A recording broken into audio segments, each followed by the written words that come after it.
한일 군사 정보 보호 협정 이게 어떤 그림 속의 한 부품이다. 요거를 머릿속에 딱 넣어주고 국민들이 판단할 수 있게 이거는 파기해야 되겠구나. 아니면은 전략적으로 이렇게 움직여야 되겠구나. 그런 그림을 그려주십시오. 제가 아니면 누가 그런 그림 그리겠어요? 아니 왜 2016년에 갑자기 체결돼가지고 11월에 지금 예. 아니 저런 것도 예. 그 박근혜 대통령이 탄핵되기 보름 전에 체결한 협정이에요. 그러니까요. 예, 그러니까 2010년 11월 23일. 그러니까 예. 박근혜 대통령의 1차, 2차 담화 다 소용없고 최순실 이미 다 드러났고 그렇죠. 매일매일 촛불 집회하고 탄핵과 박근혜 최순실의 기사밖에 없던 때예요. 그렇죠. 그러니까 100만 명 그 주말 집회가 두 번이 지나간 때입니다. 그게 11월 24일이고 피크 직전. 11월 27일 날 세 번째 100만 명이 넘는 집회가 있었으니까 그 사흘 전인데 그렇죠. 이때 이제 박근혜 정권은 그 중환자실에 산소호흡기를 메고 들어간 거예요. 그리고 청와대는 이제 안 돌아갈 때요. 아예. 청와대는 농성장이었다고, 갇혀 있는 농성장이었다. 그리고 정권 자체는 이제 산소호흡기를 메고 중환자실에 들어갔는데 갑자기 이 협정 체결하려고 산소호흡기 벗고 벌떡 일어났어. 네. 그래가지고 환자실 나와서 이거 도장 꽉 찍고 다시 환자실 들어간 거예요. 그때 박근혜 정부가 한 일이 이거 한 건이에요. 맞아요. 이거 한 건이야, 한 건. 대통령의 권한을 내려놓기 직전에 한 마지막 행위가 이거예요. 마지막 행위가 이거예요. 그러니까 박근혜 대통령 재가가 11월 22일 날 나고 실제 협정은 24일 날 체결됐는데 이게 얼마나 급했냐면은 원래 국방부 계획은 2017년 1월에 한일 국방장관이 만나서 조인식을 하기로 했었어요. 당연하지 않습니까? 국방장, 그런데. 다 그렇게 일정이 나와 있었어요. 그런데, 그, 김관진 안보실장이 지시를 했습니다. 미국에서 연락을 받았다. 연내에 체결해야 한다. 이러니까 한일 국방장관이 만날 틈이 없잖아요. 이렇게 갑자기 이걸 하려니까 일정이 안 나온다고. 그래서 일본의 여기 주한 대사하고 한민구 국방장관이 체결한 겁니다. 그러니까 모든 게 비정상이에요. 격도 안 맞고. 모든 게 비정상이고, 그리고 그때 그 외교부가 이거 내년에 미국의 새로운 정부가 출범하니까 이제 트럼프 정부가 출범하는 거 아니에요? 오바마 마지막에 남긴 마지막이니까. 마지막 작품이 그때 출발하니까 미국의 새로운 정부하고 합시다. 당연한 건데. 그게 모양이 좋습니다. 우리도 새로운 정부가 곧 출범할 건데. 그러니까 박근혜가 안 된대. 안 된대. 저는 박근혜가 아니라 박근혜 대통령이 이걸 판단할 능력은 없고 김관진, 그러니까 미국의 오다를 받은 김관진 당시 안보실장의 작품이겠죠. 그렇죠, 그렇죠. 당연히. 그래가지고 대통령이 그 재가를 했어요. 그래가지고 24일 날 체결이 됐는데 아니 이상하잖아요. 한국에 정보 준다는데 우리가 요청하는 게 아니라 자꾸 미국, 일본에서 이걸 조르려대고 독촉을 한단 말입니다. 그 직전에 무슨 일이 있었냐면 7월에 사드 배치가 결정됐습니다. 그래서 그 한반도에 이제 사드 포대가 곧 들어온다. 그러니까 이게 사드하고 연동이 돼 있어요. 사드 레이더가 들어오면은 일본의 그 사드 레이더가 두 대가 있습니다. 요걸 삼각형으로 연결하는 그 정보 네트워크 삼각형의 두 변은 구성이 돼 있는데 밑변이 구성이 안 돼 있었어요. 근데 성주에 사드 레이더가 들어오면은 일본의 두 대하고 삼각 정보망을 형성해야 되는데 이 과정으로 가려면은 반드시 이 협정이 필요합니다.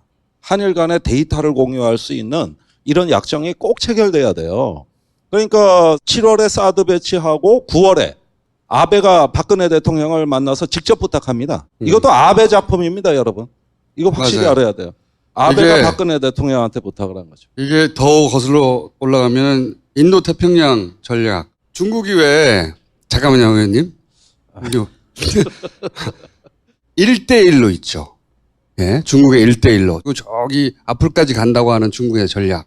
그거에 대해서 제가 작년, 재작년 내내 미국이 이거 틀어막고 있다고 말했잖아요. 이게 경제적 인도 태평양 전략이에요. 중국이 동남아시아 항구들 막 접수하고 아프리카까지 넘어가고 이런 뻗어가는 전략을 경제적으로 막으려고 했던 게 이거를 군사적으로 확장한 게 인도 태평양 전략인 거예요. 인도 태평양 전략이라는 거는 경제 안보 전략으로 중국을 뒤집어 싸는 겁니다. 홀라당. 이렇게. 그렇죠. 그렇죠. 예. 완전히 뒤집어 싸는 거예요. 중국은 패권 국가가 돼서는 안 돼. 이거예요. 네. 그런데 요 전략의 중요한 축이 일본입니다. 일본은 인도 태평양 전략 아이디어를 예전부터 미국도 가지고 있었지만 아베가 주장했었어요. 우리가 일본이 한 축이 돼가지고 중국을 이렇게 막자. 인도까지 다 합쳐가지고 군사 대국화라고 하는 로드맵에 있는 거예요. 인도 태평양을 미국이 다 어떻게 막아? 어느 지역에서는 그 지역의 국가들이 축이 돼줘야 될 거 아니에요. 일본이 지가 그게 되겠다는 거예요. 그러자면은 일본이 군사를 마음대로 파병할 수 있어야 되잖아. 군대가 있어야 되잖아. 헌법 개정해야 되잖아. 그게 이제 일본 국의 구상인 것이고 그게 미국의 이해하고 오바마 때까지는 딱 맞아 떨어진 거예요. 예. 그래서 요 말씀하신 이 지소미아를 일본도 원하고 오바마도 원했던 거지. 이 중국을 봉쇄하는 전략에 예. 우리는 이 인도 태평양 전략에 이 일본만큼 중요하게 취급되지 않아요. 거기서부터 설명해 주세요. 뭐 할 말이 없어, 할 말이.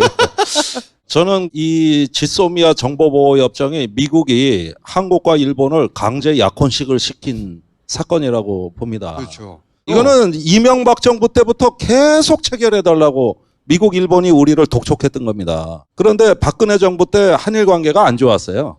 초반에. 그러다가 2015년 12월에 풀립니다. 네. 그게 이제 한일 위안부 합의입니다. 그 위안부 합의를 또 미국이 하라고 때렸지. 예, 미국이 하라 그랬어요. 오바마가. 그리고 지금 그 강제징용 문제 잠깐만요. 이전에 여기서 한 가지.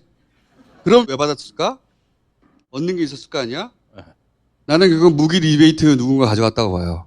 누군가가 떠오릅니다. 예, 그 무슨 말씀하시는지 알아요, 제가. 뭐 다른 얘기니까 예, 제껴놓고. 그거는 나중에 그것 때문에 왜 한번 받았을까? 예. 그것 때문에 제가 한 번 더 나올 수 있어요. 그런데 예. 그런데 그러니까 다른 얘기고. 그렇게 안 좋던 박근혜 아베 관계가 2015년 12월에 딱 풀린다고. 그리고 2016년에 사드 배치가 되고 김어준 총수께서 말씀하신 그 인도 태평양 전략을 하려니까 네. 그 미국의 동맹국들이 서로 정보 공조, 더 나가선 일체와 완전히 하나의 군대처럼 움직이고 특히 어디서? 미사일 방어 분야에서. 네. 예, 미사일 요격하는 데서. 이건 제 말이 아닙니다. 당시에 그 빈센트 브룩스 한미연합 사령관, 네. 주한미군 사령관이 사드 배치 직후에 직접 공개 발언을 한 거예요. 사드는 우리 보수는 북한 핵무기를 막다니 개소리를 하고 말도 안 되는 소리예요. 이거는 미군이 미 의회에 보고한 보고서에 나와요. 미 본토 방어용이라고. 의원님이 계속 그 주장했어. 안 먹혔지 그때는 박근혜 시대니까. 그래서 엄청 공격 당했지. 아이고 뭐 저는 그 국회의원 하면서 집단 구타를 가장 많이 당한 의원이에요. 예. 그 의원님이 자초한 경우도 많이 있어요. 그래서 저는 표를 번다기보다는 매를 버는 의원 아니겠습니까? 맞은데 또 맞고 또 맞고 이렇게 늘상 얻어 터지다 보면 나중에는 안 아파요. 제가 그 현상이 온 거예요 지금. 그 현상이 온 거예요. 예. 그래도 애국심이 있기 때문에 계속 이제 얻어 맞으면서 가는 건데 이 안보 분야 중도만 돼도 빨갱이라고. 그러니까 얼마나 맞아요. 얻어 맞을 일이 많냐고. 사드는 북한 핵하고 상관이 없는 거예요. 그러니까 미국의 미사일 방어 체계 중국이 핵무기를 쐈어. 그거 감지를 하기 위한 장치들이에요. 그러기 위해서 제일 가까운 데 갖다 놓은 거예요. 한국에다가. 그러니까 중국이 난리가 난 거지. 중국 입장에서 야 우리가 쿠바에다가 갖다 놓을까? 그런 상황이에요. 근데 주한미군하고 주일미군이 따로 놀면 정부가 안 흐르잖아. 그걸 붙여놓은 거야. 지금 박근혜 흔들흔들 이거 하고 가야 되는데 막 가가지고 도장 찍게. 그래서 자기가 뭐 도장 찍는지 모르고 찍은 거야 이거. 그 정신에 알고 찍었겠습니까? 내일 모레 탄핵인데. 가장 그 기분 나쁜 지점 뭐냐면 인도 태평양 전략 하에서는 우리가 일본 밑이에요. 우리는 한반도 일대만 담당하는 거예요. 이 동네 전체는 일본이 담당하는 거예요. 그러면 우리가 군사적으로 일본 밑으로 들어가는 거예요. 이 맹종체계 하에서는 부인할 수가 없어, 씨발. 그게 나는 예. 아니 그런데 예.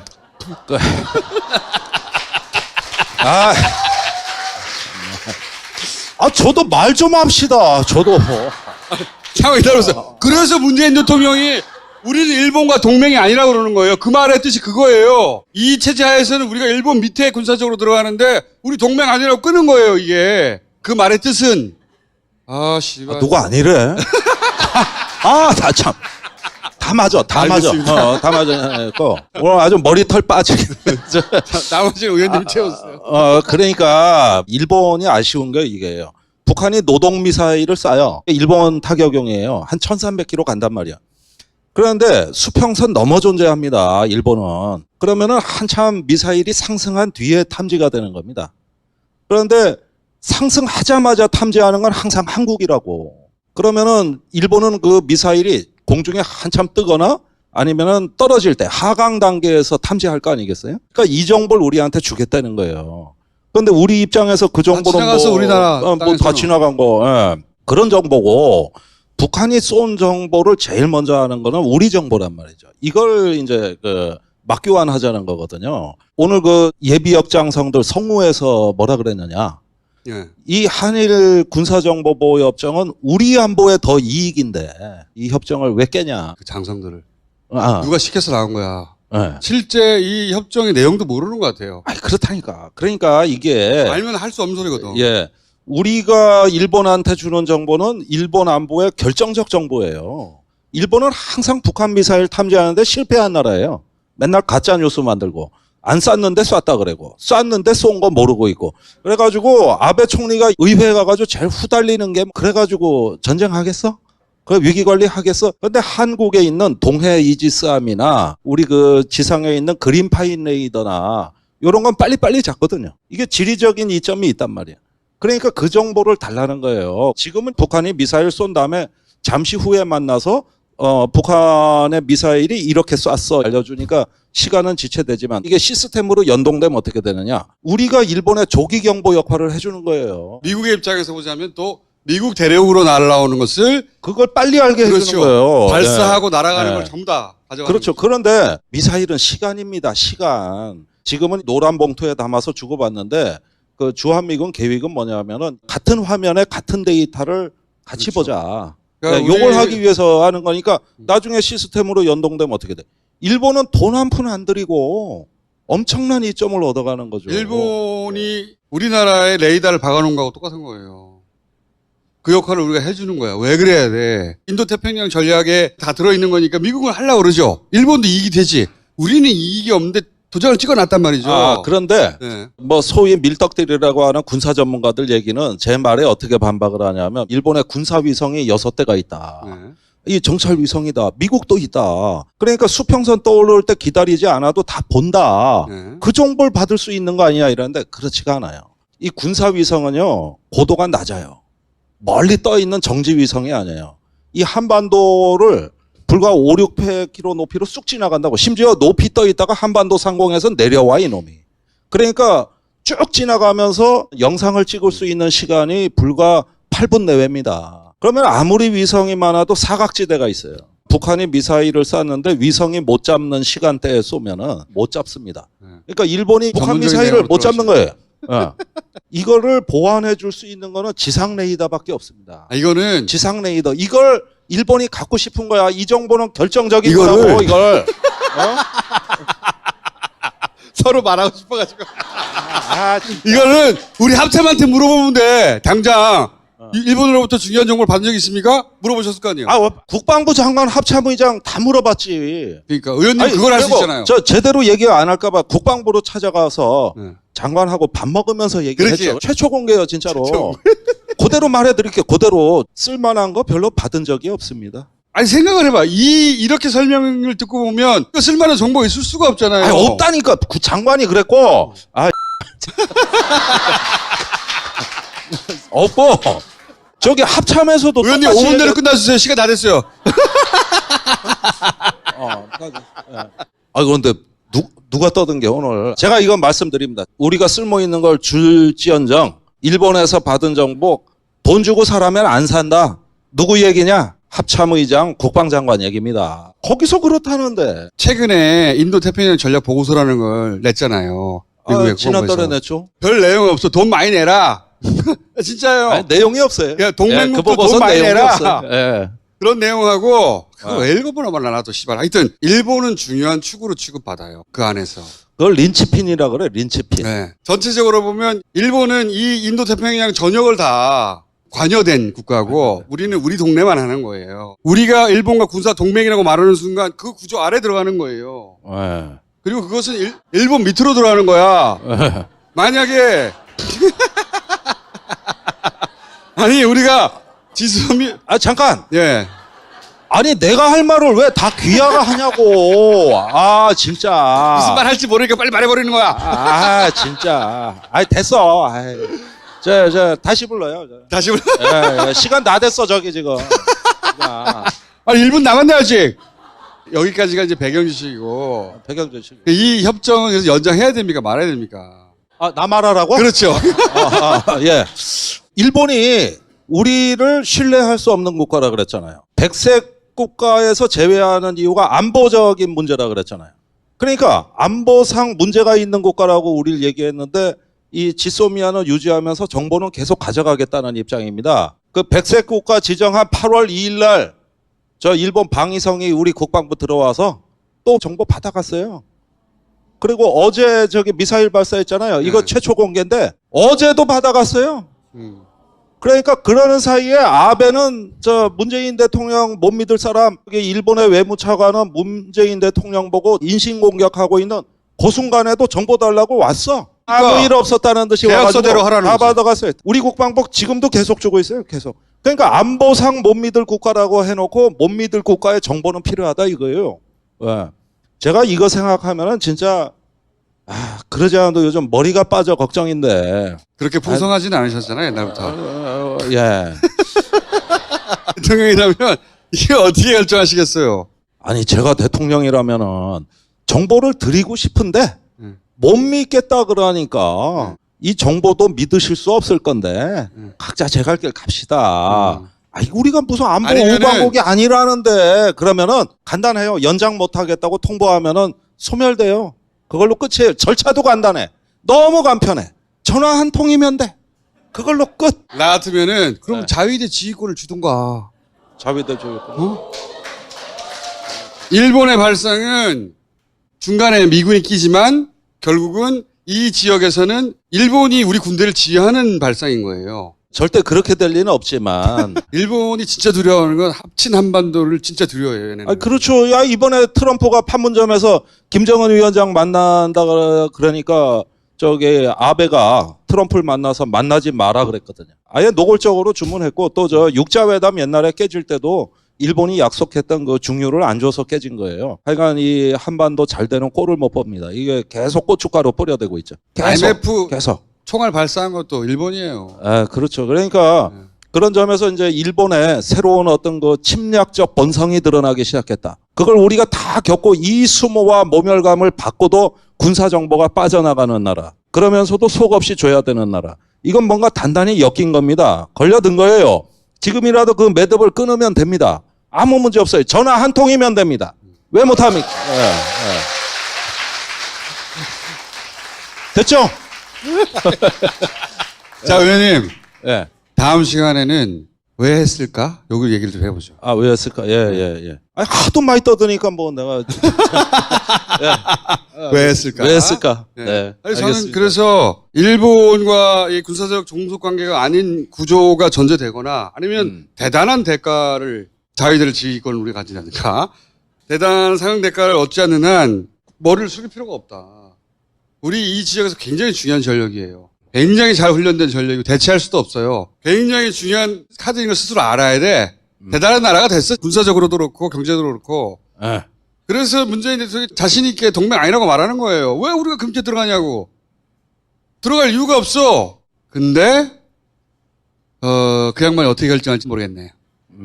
이유가 있겠죠. 무슨 결정을 하면. 네. 아니, 역시 우리는 상대가. 파기하라고 해야 돼. 예. 아, 우린 그래야지. 당연히 파기하라고 해야 돼. 그런데 이제 미국이 이제 들어왔을 때 네. 복잡해진 거죠. 일본만이 이게 문제가 아니라 이게 지금 만인대 만인의 북한하고도 아주 얘기를- 복잡하고 북한이 또 있고. 북한하고 그러니까 관계에서. 뭐 북한은 미사일로 지금 압박해 들어오죠. 일본은 반도체로 압박해 들어오죠.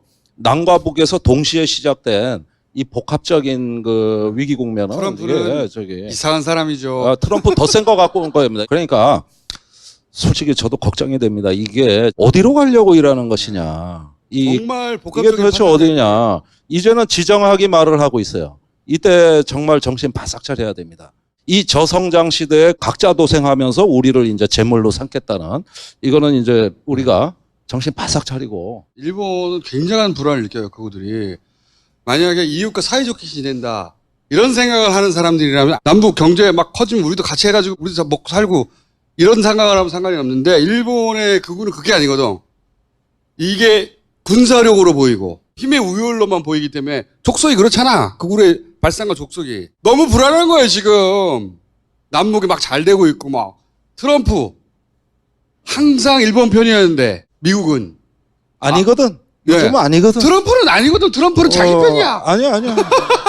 오로지 자기 미국 편도 아니야. 자기 혼자 편이야. 예. 트럼프는 예측이 안 돼.